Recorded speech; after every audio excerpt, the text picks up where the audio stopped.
Hello, everyone, Randy here again, and we're playing Farming Simulator 15 on Oklahoma, and we are continuing to plant Field 6 here, and in case you folks notice, we got a slight issue. Yes, whenever you save the game and restart it, this planter apparently folds up and has folded up underneath our John Deere 9620R, so yeah, so we better get that unfolded out, I guess. This might be interesting. Oh, hang on to her. My goodness. Okay. So anyway, you folks might have seen the high-speed video I did of this. This is how far I got in that high-speed video, folks. I think I maybe did a little bit more planting after that, but not much. So yeah, that's how far we got.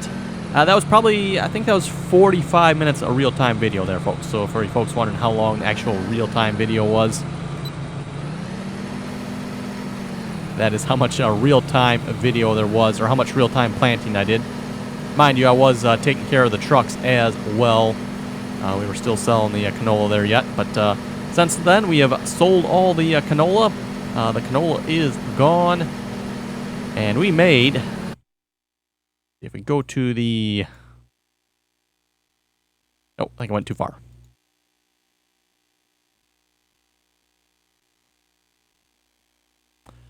To harvest income, we made 3.3 million, I guess.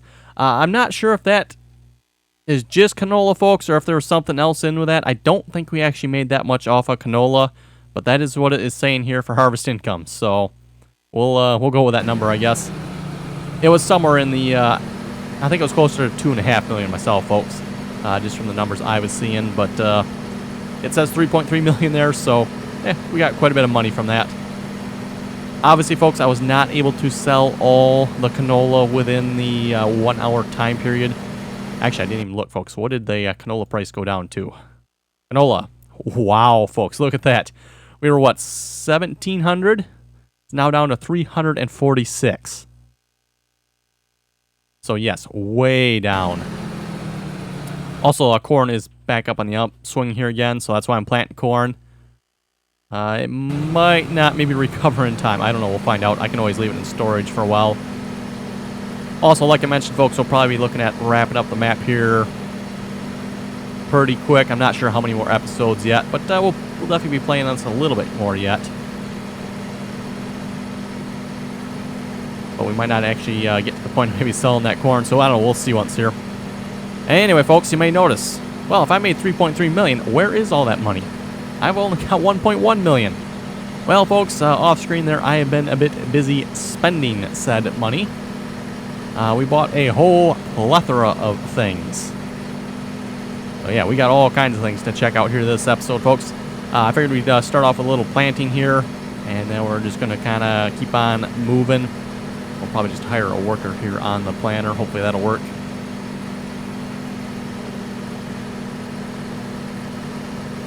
And I did plant a nice headland along this side of the field, so hopefully the planters won't get stuck. Or I should say planter. We don't have two of these yet. I know somebody suggested I should buy another one of these. We could probably do that. Keep in mind, though, they are $600,000 for the in-game price for this. So just a mite pricey.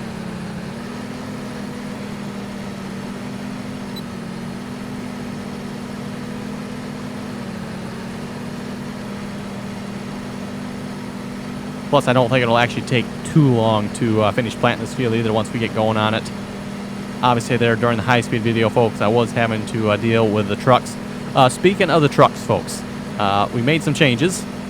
I think I mentioned this already, but the Kenworth K100, folks, is gone. We wiped that one away. Got rid of that. I sold that truck. I finally had enough of its shenanigans. And I replaced it with another, that was the Kenworth T800. So I had two Kenworth T800s. Well, folks, I got so sick of the Kenworth T800s, I got rid of those as well. So we're back to, I think of those, the Peterbilt. I forget what the number on those were again, but we're back to the Peterbilt trucks here again, I believe they are. So I just replaced the Kenworth T800s with two more of the Peterbilt trucks. Exact same trucks we already have. So nothing new, just sold those, got rid of them. The main issue, folks, with the Kenworth T800s, they would not fill.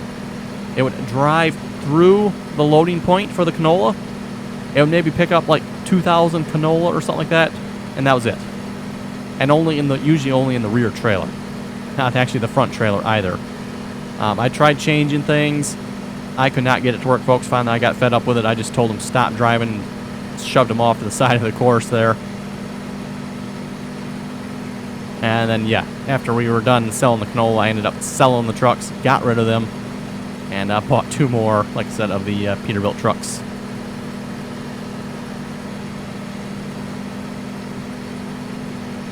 I've been told, by the way, the Kenworth T800, apparently there is an updated version of that truck. Apparently fixed the hitch issue I was having, it sounds like, and I don't know if it fixed anything else or not, but sounds like they lowered the hitch down. So yeah, you folks should not have to lift the trailer up to get it on to the truck.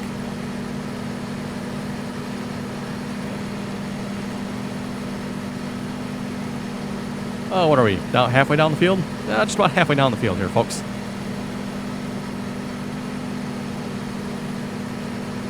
By the way, we are having to refill the planter quite frequently. You folks may notice that as well in the video. We got the supply truck down there. I would love to use the seed, I forget the name of that thing again, folks, the seed mod here.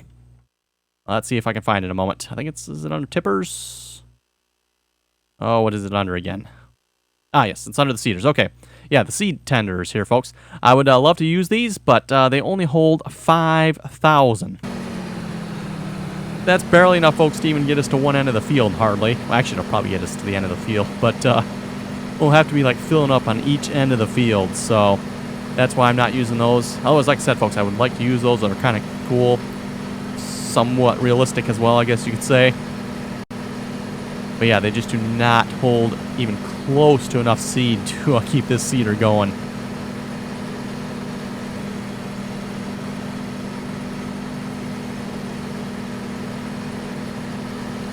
It's going to cost us a fortune just to seed this field here, by the way, folks. The rate we are going through seed. I really should have kept track of that, folks. It'd be interesting to know how much seed we actually put on this field. Like I said, it's got to be ridiculous. This will be...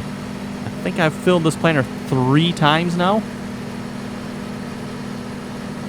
Pretty sure it's been 3 times. Might have been 4. I'm not sure, folks.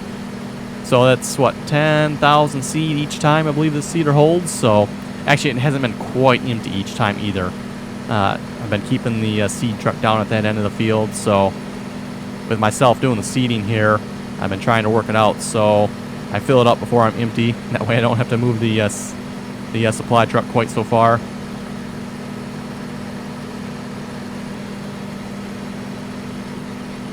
Anyway, folks, I think we'll get to the end here. We'll turn around, and then we'll kind of start on something else.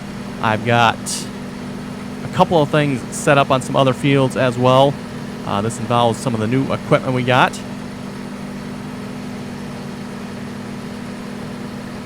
And just to give you folks maybe a little bit of a further teaser here. New vehicles today. Yes, just take a look at that number. I'm not sure actually why it's that high. I don't think it should be that high, but well, maybe that... we'll talk about that in a minute, folks. There might be a reason maybe why that's so high.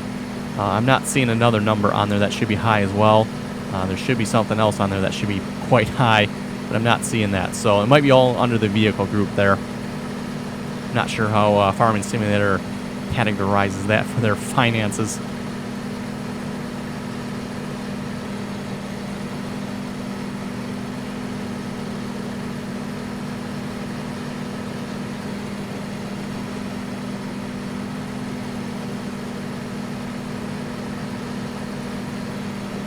And I did not do a headland on this side of the field, by the way, folks. Like I said, it's just open side of the field here, so I didn't bother worrying about that. We got plenty of room to turn around on this side. We do need a headland on this side, though, because there are the electric poles over there. Now, here's a question for you, folks. Why do people call electric poles telephone poles?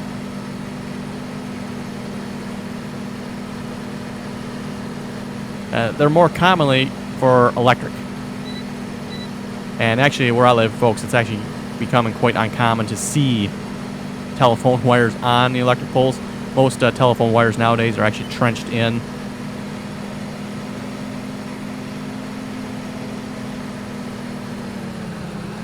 Okay, we'll get this lined up here, like I said, folks, and then we'll go and do something else. And hire a worker. Should be good to go, I believe. Okay, and then we're gonna do that. So, folks, here is one of the new pieces of equipment we bought. Ooh, that's a nice close-up there. I'm stuck, too. Okay, why am I stuck? There we go.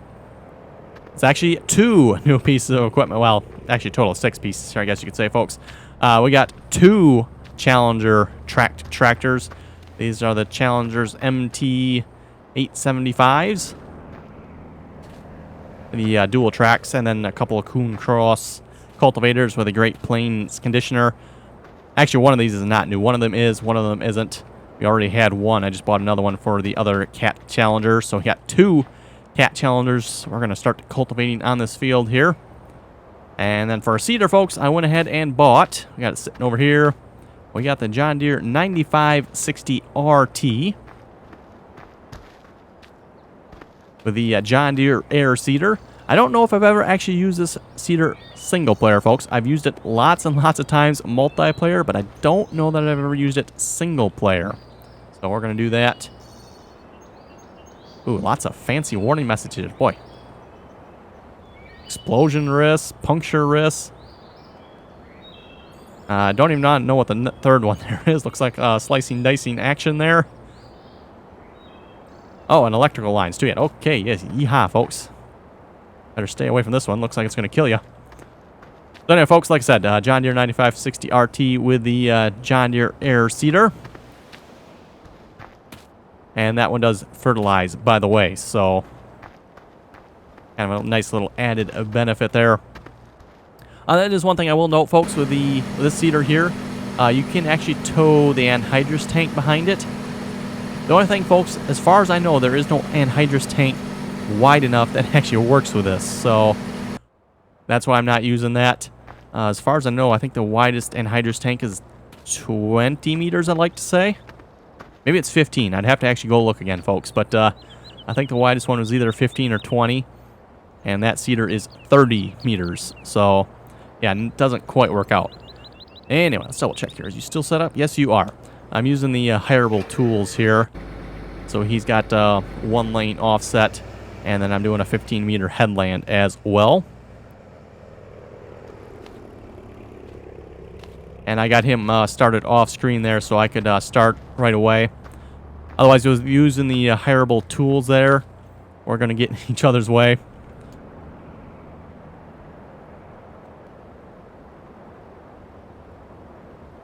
Okay, and lower that one down. I guess I should start it here too first, right, folks? That would probably help.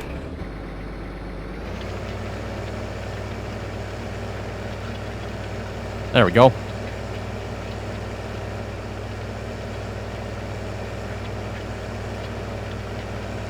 Oh, I might need to shift over my my GPS here just a little bit from the looks of it.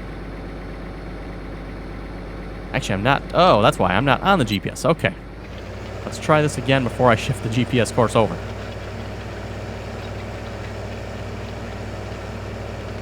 Looks like I still need to shift it over, I think. That looks a little bit better to me. The seeder, by the way, is no-till, so I'm not going to worry too much about it if we miss little bits and pieces.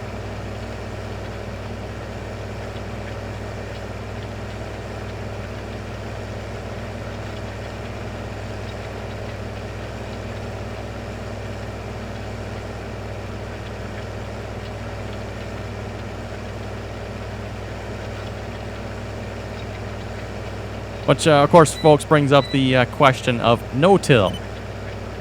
We get a lot of discussion about that, it seems like, on the comments there. Oh, definitely got plenty of overlap here. Okay, that works, I guess. Not sure what happened here. Anyway, like I was saying about the no-till, folks, We could probably discuss it all day, and I don't think we could reach a consensus on which option is better, no-till or tilling. It seems like it goes both ways, folks. Some people really hold to their tillage, saying it's the better route. Other people say no-till is better. Actually, I had somebody in the comments here, I think it was a few days ago, a week ago, something like that maybe. Maybe it's a little longer. They were saying, you know, instead of chisel plows, they've actually gone back to the old moldboard plows. They've actually found better results with them. So I found that kind of interesting. I think a lot of it has to do, folks, with the probably where you are as well. You know, soil type and all that good stuff. Probably makes a big difference on how well no-till is going to work for you. And this is what I was talking about here, folks. I'm going to have to wait for him to finish his row. Otherwise, we're going to be opposing each other.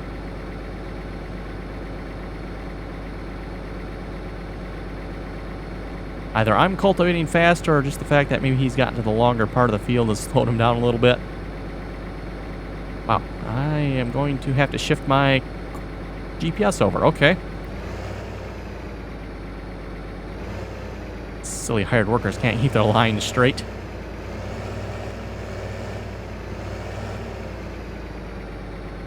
That looks like that's pretty good to me.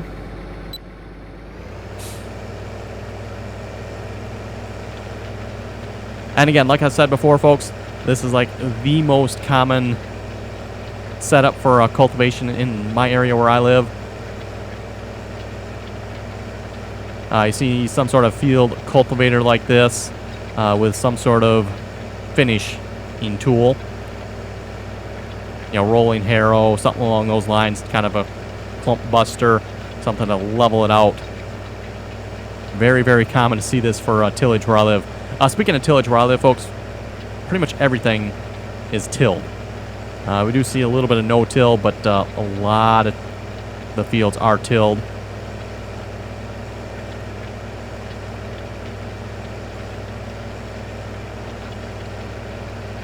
Anyway, we'll see if we can read a couple comments here a moment. G&N Productions was saying you need a cotton module maker and a bull basket, not a grain cart and semi for harvesting cotton. Yes, folks, I did get several comments from you folks on how cotton is harvested. Very interesting, and thanks for leaving those. Definitely very interesting to read how cotton is harvested. The main gist of it, folks, maybe I won't, I don't know if I'll get to the other comments or not, but depending on the harvester type, it sounds like some of the newer harvesters, cultivator, why didn't that raise? Oh, got the seedbed conditioner selected, okay. That is still the seedbed conditioner. Okay, there we go.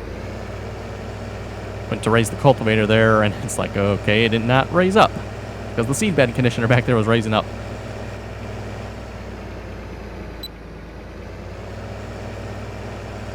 Whoa, okay. Challenger's getting a little swervy here. Anyway, back to the cotton there, folks. Like I was saying, depends on the harvester type. It sounds like if you got one of the newer style harvesters, basically the harvester takes the cotton and puts it into a bale, and it's kind of like baling hay. It's just you're baling the cotton. So it can either be done that way, or some of the older style harvesters, apparently I'm guessing the 9965 John Deere we have, maybe a little bit older style, actually puts it into a bin on the back of it, and then you got a tractor with another bin that'll come empty the combine, and it'll take it to a baler somewhere on the field, and that'll then bale the cotton up.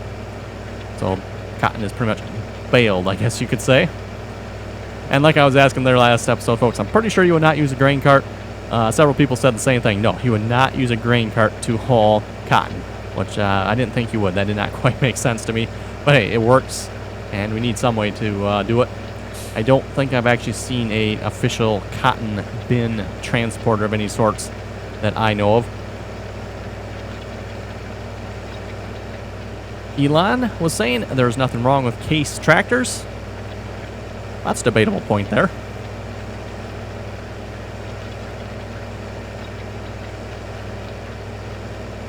Yeah, Samuel was saying this is not really how a cotton harvester works.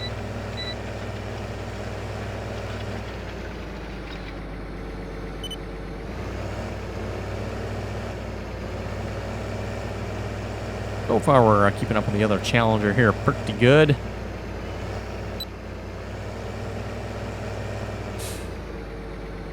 Need to slow down here a little bit, let the cultivator lower a little bit quicker. Francis was asking, what happened on the cotton field, as there's those big areas which have not been harvested? On the Dakota map, folks, we did not own the cotton fields we were harvesting. I don't know who did the plant, but whoever planted them only planted the areas they could plant. On the Dakota map, folks, you can plant the fields you do not own. You just cannot plant the entirety of the field for some reason. It's like really weird. It'll let you like plant half the field and not the other half, or it'll let you plant outside and not the inside of the field. Something's definitely not set up properly for the fields on that map. So that is why large pieces of the field were not planted. It's not that they were harvested, folks, it's they were not planted. And that's because for some reason Dakota will let you plant the fields, but not all of it. So, yeah, kind of weird. Stone was saying, get the Follow Me mod. It would save you a lot of time on setting up and cleaning up. I do have the Follow Me mod, folks. Just, yeah, really haven't used it a whole lot. Actually, I probably have a perfect scenario where I can use it here. I guess I can't see it from this map. But I got the 4 combines we own on Oklahoma here lined up over there. I need to drive back. That'd be a good spot to use that in.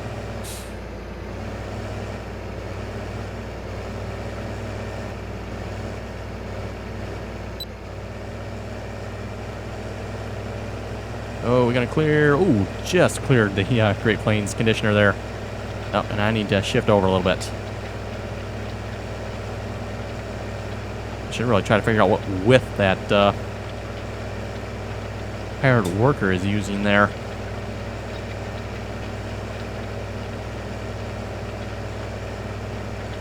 Pretty sure this is considered 15.5 meters. Unless he's going with the width of the seed bed conditioner, which I think is actually wider at 16.5. That might be why I'm not quite getting lined up right here. Yeah, it seems I'm actually not quite wide enough. Maybe bump that up to 16, see what happens here.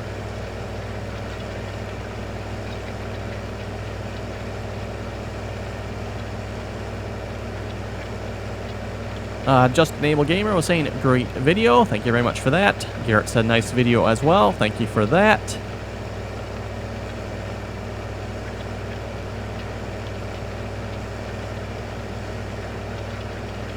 Paul's asking, where did you get the cotton harvester? I cannot find that particular version. I do have a link in my mod list, folks. I don't remember what site that came off of again, but there is a link in my mod list. That's a good opportunity here, by the way, folks, to mention the mod list. There is a mod list in the description of all my videos that contains, should be all the mods I have. I know I am missing a few here and there, but if folks wonder where I got a particular mod, there is a mod list. It is a Word document. You can check that out. And it should list all the mods I have. These are not the mods for the multiplayer server, by the way. If you need the mods for the multiplayer server, make sure you check out any one of my multiplayer videos. I do not put those in all the videos, just the multiplayer ones.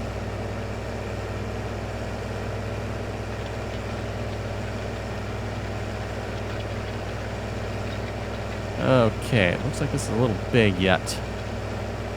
15.6. That looks like that put us right on. I guess we'll have to find out.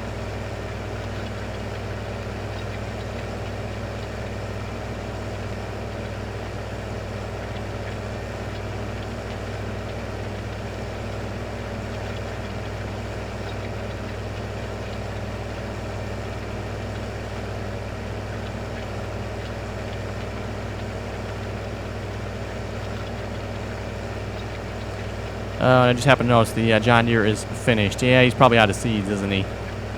I doubt he's finished.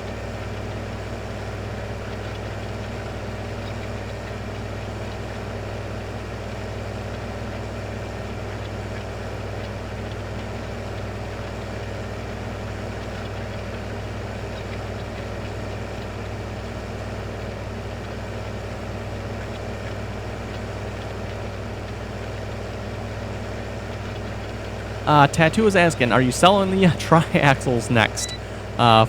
Funny he mentioned that, folks. They are actually already gone. Anyway, let's move on to the next task here.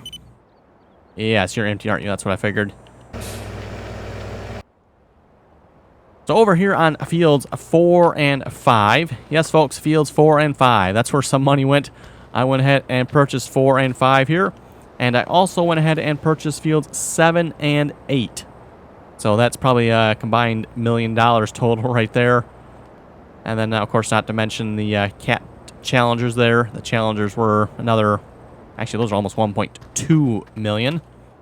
And I figured since, you know, maybe this field's been sitting a while, maybe we need to break it up. So I went ahead and bought some John Deere 2730 rippers here. Got 2 of them on 2 big buds. Now, a lot of people said the big bud was under scale. That's because, folks, the big bud we were using before was not the big bud most people think of. When people think of big bud, they think of big bud 747. And by the way, this is why I don't use this tractor. If you look at it, it's okay, folks, but not great. It's, yeah, not the greatest of mods, but it works. It's definitely looking better. I think this is like version 3 of this mod. It seems like every time somebody releases a version of it, they improve something on it. So it is definitely getting better. And then over here, folks, we have Big Bud 950. 950/50, I guess. Which is supposed to have 950 horsepower. The Big Bud 747, by the way, is supposed to have 1,100 horsepower. So... And per the shop, the recommendation is we're supposed to have 550 horsepower for these rippers. So I think we got enough, folks. We'll find out here. Now, unfortunately, hireable tools does not work for this for some reason. I don't know why. I was going to do the same thing I did with the cultivators, folks, but I can't. It don't work. Don't know why. So what I'm going to do instead, that's right, horseplay. So we are going to set you up on field work mode. Field 5. Working width of 8. Starting corner will be the northeast. And we are going to go west. Headland. I think we can get away without a headland. Actually, you know what? Change this, folks. I was going to do something different. Let's go 2. We're going to set this up for 16 because I got 2 of them. Just remember that.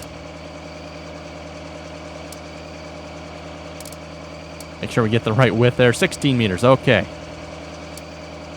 And then offset, we'll offset you before... I want to go to the right with this one. Probably seems how he's at the start.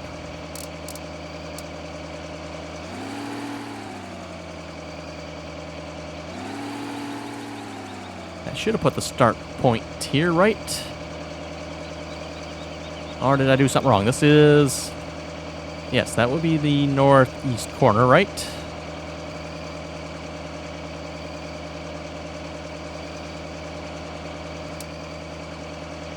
Oh, okay. Let's try that again.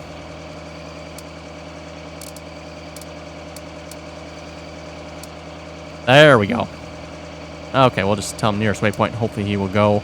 I don't know if he can quite reach. We got the other one right behind us there. This should be close enough.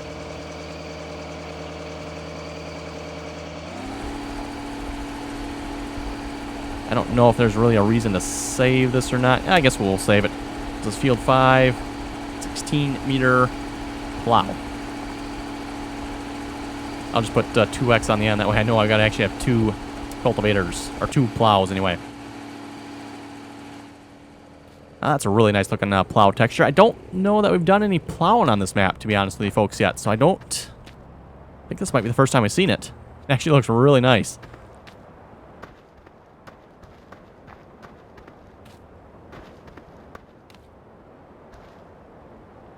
And one advantage of this over hireable tools is I can actually run both, or should be able to run both at the same time here.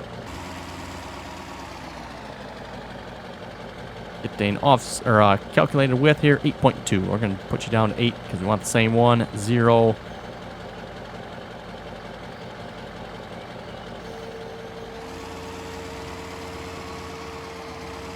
And try to guesstimate where courseplay is here. We need to shift over just a little bit.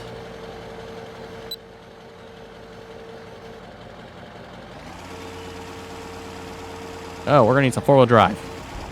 This big bud cannot pull this, apparently. Okay, there we go.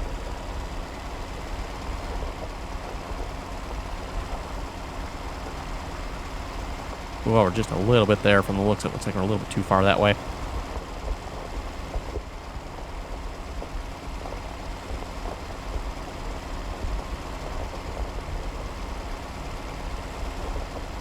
I know somebody's been complaining recently. I have not been doing much work myself here. And that is true, folks. We've been doing quite a bit of work with course play lately. Just kind of the way it works out, I guess you could say. You know, the thing is, folks, if I'm setting up harvest for fields, let's say field 6 or fields 13, not really a whole lot I can do myself with that, folks, other than set it up and use course play entirely, unless I'm going to do the entire field myself, which that's not going to happen. So pretty much, folks, I have to set it up entirely with course play and then kind of manage the whole shebang. Watch as everything crashes into each other. Anyway, folks, looking at the time, looks like it's time to wrap up the episode here already. So with that, you folks have any comments or questions, be sure to leave them below. And as always, thanks for watching, and till next time.